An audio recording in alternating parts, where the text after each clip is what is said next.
श्री जगदम्बिकाय नमः।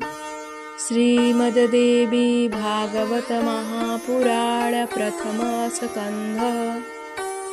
त्वमेव माता च पिता त्वमेव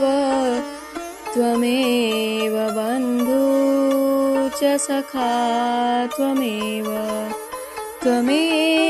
विद्या द्रविणं त्वमेव सर्वं मम देवदेवम्।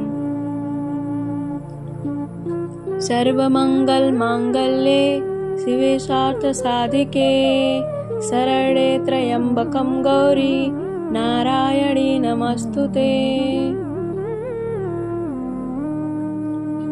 श्री जगदम्बे मैया राजराजेश्वरी की जय।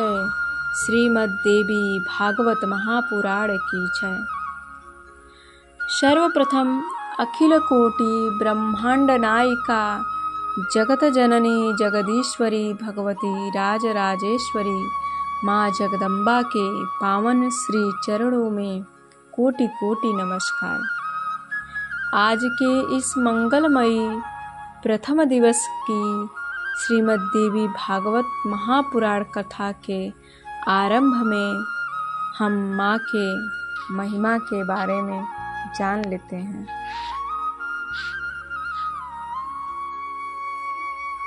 श्रीमद्देवी भागवत नामक पुराण सभी पुराणों में अति श्रेष्ठ है, जिसमें तीनों लोकों की जननी साक्षात सनातनी भगवती की महिमा गाई गई है। जो श्रीमद्देवी भागवत के आधे श्लोक या चौथाई श्लोक को भी प्रतिदिन सुनता है या पढ़ता है, वह परम गति को प्राप्त होता है। जिस घर में नित्य श्रीमद्देवी भागवत ग्रंथ का पूजन किया जाता है, वह घर तीर्थ स्वरूप हो जाता है तथा उसमें निवास करने वाले लोगों के पाप का नाश हो जाता है। जो व्यक्ति भक्ति भाव से इस देवी के भागवत पुराण का पाठ अथवा श्रवण करता है, वह धर्म, अर्थ, काम और मोक्ष प्राप्त कर लेता है। इस संसार में जो मनुष्य विशेष श्रद्धा के साथ उच्च विचारों से युक्त होकर संपूर्ण पुराणों के सार स्वरूप समस्त वेदों की तुलना करने वाले तथा नानाविध प्रमाणों से परिपूर्ण इस श्रीमद्देवी भागवत महापुराण का पाठ करता है, वह ऐश्वर्य तथा ज्ञान से संपन्न हो जाता है।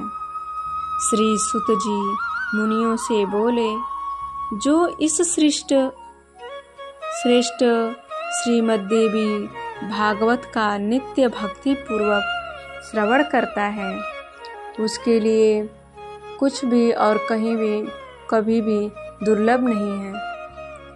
इस श्रवण से पुत्रहीन व्यक्ति को पुत्र, धन चाहने वाले को धन और विद्या के अभिलाषी को विद्या की प्राप्ति होती है।